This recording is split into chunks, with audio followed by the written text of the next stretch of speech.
आज इजराइल फिलिस्तीन युद्ध का 5वां दिन है और इस युद्ध का कोई अंत नजर नहीं आ रहा है। हर तरफ खून खराबा, तबाही और जहां तक निगाहें जा रही हैं, वहां सिर्फ और सिर्फ बर्बादी का मंजर नजर आ रहा है। इजराइल ने भी हमास पर हवाई हमला जारी रखा है और आतंकी समूह के छिपने की कोई जगह नहीं छोड़ी है। इजराइल की तरफ से घातक हमलों के जरिए हमास के ठिकानों को निशाना बनाया जा रहा है, जिससे वे मलबे में तब्दील हो गए हैं।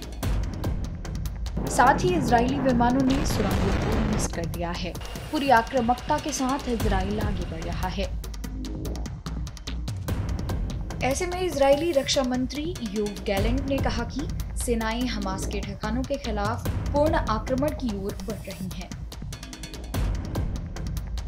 द टाइम्स ऑफ इजराइल की रिपोर्ट के अनुसार आईडीएफ ने 7 अक्टूबर से जारी आतंकी हमलों के मद्देनजर जवाबी हमला शुरू किया। इजराइल के रक्षा मंत्री योव गैलेंट ने कहा कि गाजा कभी भी उस स्थिति में वापस नहीं जाएगा जैसा वह था। मैंने सारी रुकावटें हटा दी हैं। हमने क्षेत्र पर नियंत्रण हासिल कर लिया है और हम पूर्ण आक्रमण की ओर बढ़ रहे हैं। आप यहाँ की वास्तविकता को बदलने की क्षमता रखेंगे। आपने कीमतें देखी हैं और भुगतान किया जा रहा है और आपको बदलाव देखने को मिलेगा। हमास गाजा में बदलाव चाहता था या जो सोचा था उससे 180 डिग्री बदल जाएगा। उन्हें इस पल का पछतावा होगा और गाजा कभी भी उस स्थिति में वापस नहीं जाएगा जैसा वह था।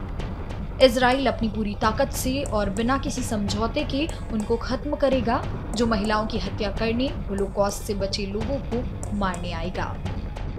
इसी बीच दर्जनों इजरायली वायुसेना के लड़ाकू विमानों ने हमास के 200 से अधिक ठिकानों पर हमला किया है। बता दें कि इससे पहले अमेरिका ने 10 अक्टूबर को इजराइल में घातक हथियारों से भरा अपना पहला विमान भेजा था। इस बात की सूचना आईडीएफ ने सोशल मीडिया प्लेटफॉर्म एक्स के जरिए दी थी। आईडीएफ ने कहा कि सेनाओं के बीच सहयोग युद्ध के समय में स्थिरता सुनिश्चित करने का एक महत्वपूर्ण हिस्सा है।